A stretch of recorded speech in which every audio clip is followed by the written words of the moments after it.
the do's and don'ts of Brazilian waxing with a Brazilian wax specialist, because there's a lot of information online. There's lots of differing opinions on different things. You start getting waxed, or maybe you already get waxed and you want to start a client and have a better experience, anything like that. So I'm going to be demo cleaning my face while I do this. But the first do is to exfoliate and moisturize your Brazilian area regularly. Now, a lot of people don't know that you're supposed to be doing this.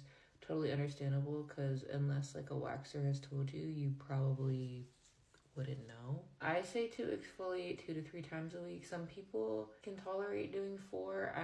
I kind of think that's overkill. I don't think you need to exfoliate your Brazilian 4 times a week unless you are like extremely active or you sweat a crazy amount in that area, anything like that. 2 to 3 times a week is perfect. And then I would make sure that you have exfoliated 24 hours before your wax. But even on days that you don't exfoliate, you are still moisturizing the skin. The first don't. While you get your wax, do not hold your breath. Breathing is going to be your best friend. The reason being, when you hold your breath, it tenses you up a lot more and you're like completely rigid.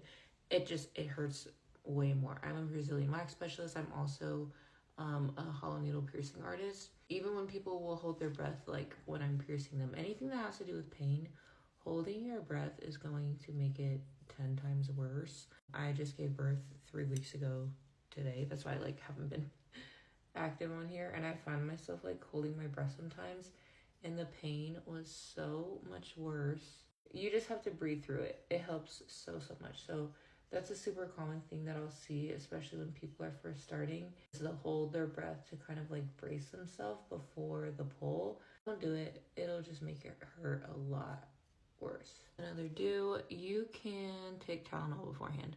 I would say 30 minutes ideally before, but at least 20. And it will help alleviate a little bit of that pain.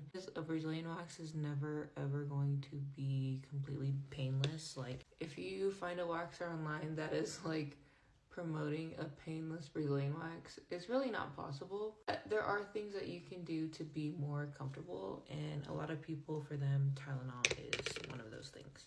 Another do, and this is one that I'm surprised more people don't do, you can ask questions beforehand. Like whether this be in person or a lot of times I find this is over DM. Your waxer, whatever questions you have, especially the first time people come in, like no one really knows what they're doing. Say you come in, the waxer explains like, okay, I'm gonna have you undress, you can set your clothes here, you can do this and that.